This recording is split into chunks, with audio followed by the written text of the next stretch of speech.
ദൈവ അരൂപിയിലുള്ള ജീവിത രീതി.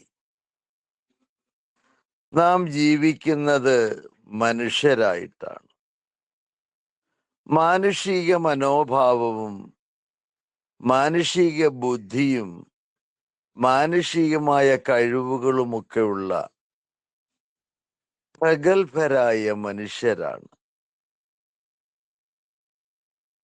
അവർക്ക് അന്തസ്സത്തയുണ്ട്, ധനാഢ്യതയുണ്ട്, ജോലിയുണ്ട്, കുടുംബമുണ്ട്, സ്വാർത്ഥതയുണ്ട്, ജഡീകമുണ്ട്, മാനുഷികമുണ്ട്, ശാരീരികമുണ്ട്.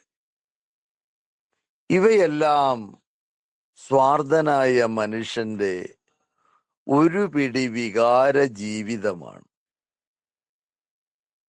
എന്നാൽ നാം ക്രിസ്തുവിനെ പൂർണ്ണമായിട്ട് ഹൃദയം കൊണ്ട് ഗ്രഹിക്കുകയാണെങ്കിൽ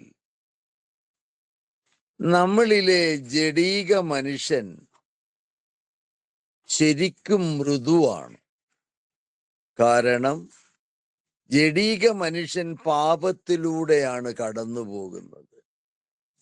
ക്രിസ്തുവോ ഒരു പാപവും ചെയ്യാതെ ദൈവതുല്യതയിൽ ദൈവത്തോടു കൂടെ വസിച്ചു. Praise the Lord. അപ്പം മാനുഷികമായ മനോഭാവത്തിലല്ല നാം ജീവിക്കേണ്ടത്, ക്രിസ്തുവിലുള്ള ദൈവ മനോഭാവത്തിലൂടെയാണ് നാം ജീവിക്കേണ്ടത്. ക്രിസ്തു പറഞ്ഞത് എന്നെ അനുഗമിക്കുക എന്നാണ്. ലോകത്താരും പറയാത്ത ഒരു വചനമാണ് എന്നെ അനുഗമിക്കുക. എന്തുകൊണ്ടാണ് യേശു എന്നെ അനുഗമിക്കുക എന്ന് പറയുന്നത്? അന്ധകാരം നിങ്ങളെ കീഴ്പ്പെടുത്താതിരിക്കാൻ, പാപം നിങ്ങളെ അടിമയാക്കാതിരിക്കാനാണ്.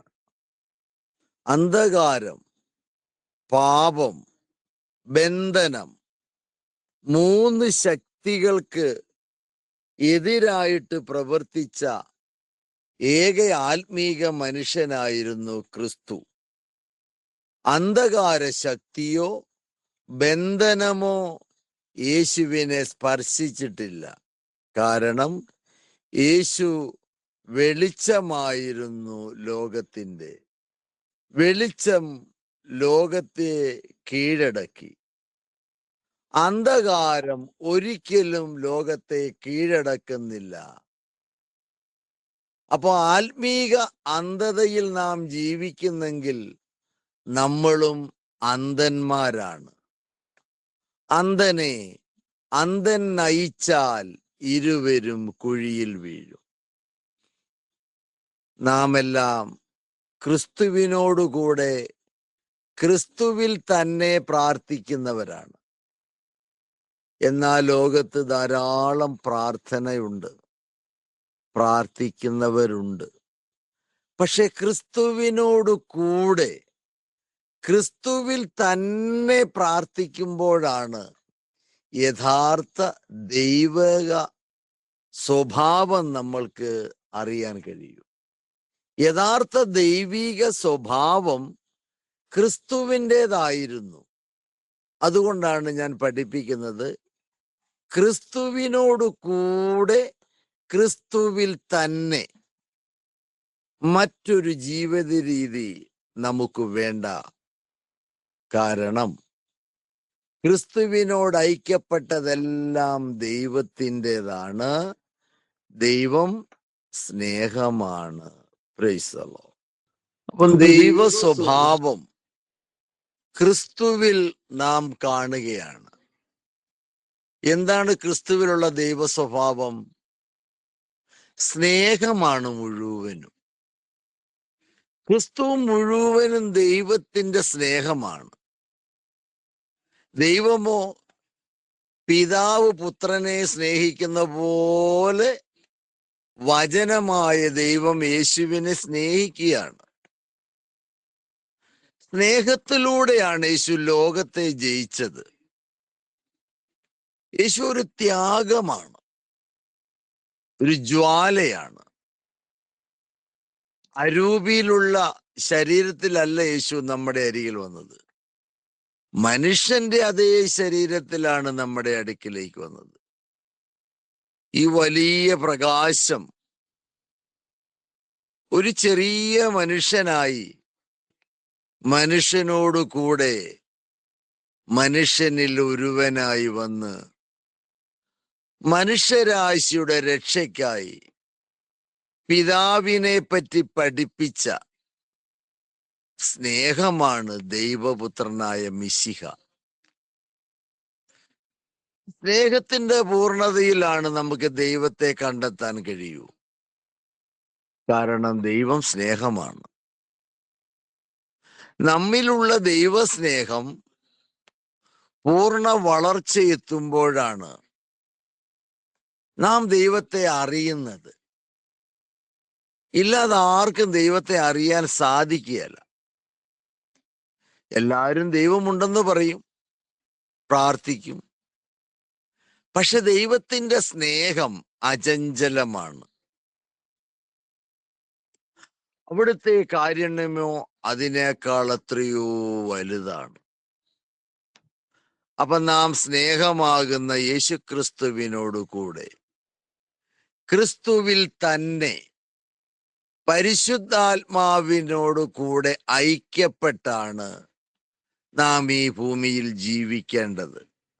അതിനാണ് യേശുക്രിസ്തു വഴി ദൈവം തൻ്റെ പരിശുദ്ധാത്മാവിനെ നമുക്ക് അപ്പസ്തോലന്മാര് വഴി നൽകിയിട്ട് പോയത്. Price the Lord.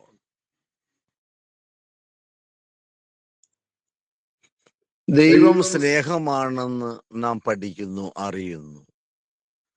സ്നേഹം പൂർണ്ണതയിൽ ഭയപ്പെടുന്നില്ല.